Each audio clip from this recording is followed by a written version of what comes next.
প্রিয় দর্শক বন্ধুরা, আশা করি সবাই ভালো আছেন। আমিও ভালো আছি। আমি শিলামণি। আজ আমি সাবু মাখা দেখাবো। সাবু মাখা এইভাবে তৈরি করে খাবেন, খুব ভালো লাগবে খেতে। অনেক রকম খেয়েছেন, আমি যেরকম তৈরি করছি ঠিক সেই রকম ভাবে মেখে খাবেন বা বাচ্চাদের খাওয়াবেন, ওরা খুবই খুশি হবে।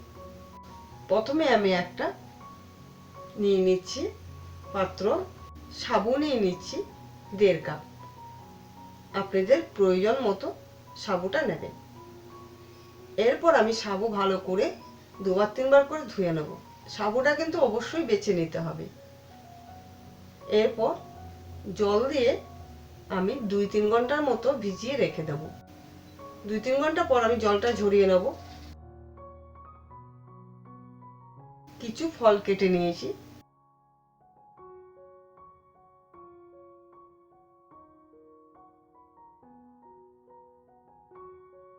একটা কাচের বোলে নিয়ে নিচ্ছি আমি খানিকটা সাবু নেব। আমি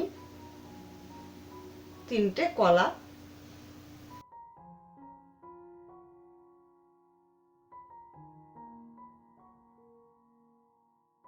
এরপর দিয়ে দিচ্ছি আমি গরুর দুধ।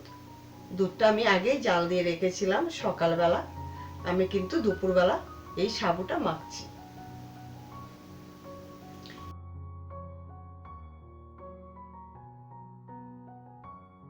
এরপর দিয়ে দিচ্ছি আমি 1/2 কাপের মতো চিনি। চিনিটা যেরকম খাবেন মিষ্টি সেরকম বুঝে দিতে হবে।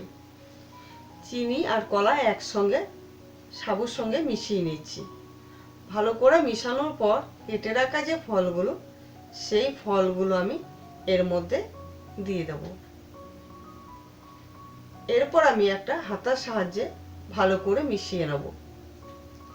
এরকম ভাবে কিন্তু সাবু মাখা করলে বেশ ভালোই লাগে একাদশীর দিনে। এরপর কিছুটা আমি বেদানা এর উপরে ছড়িয়ে দিচ্ছি, আর কিছু কেটে রাখা ফল উপরে আমি গার্নিশ করে দিচ্ছি। ঠিক এরকম ভাবে সাবু মেখে বাড়ির লোকজনদের খাওয়াবেন, বাচ্চারাও খুব খুশি হয়ে খাবে। আজ আমাদের একাদশী, তাই আমি সাবু মাখা দেখালাম।